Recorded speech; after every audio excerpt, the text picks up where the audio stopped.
Ito yung hand placement variation para sa back. Pag dito kayo nakahawak, more of dito siya sa lats. Pag dito kayo, lats tsaka inner back. Pag close, more of inner back ang pakapal. Pakita ko sa inyo proper execution. Exhale, inhale. 1 second, aggressive. Talagang controlled aggression. That's 2 seconds. So ganito siya. Inhale, exhale. Inhale, exhale. Inhale, exhale. Inhale, exhale. Okay, sa lats yan. Ito, lats and inner back. Yun yung hand placement ko, nag-iba. Inhale, exhale. Shoulder grip na, hindi na siya wide. Inhale, exhale. Tapos pag ito, mas close, more of inner back na to.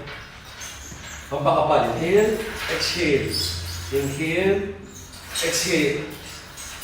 Mahalaga ang huminga. Okay? Mahalaga huminga.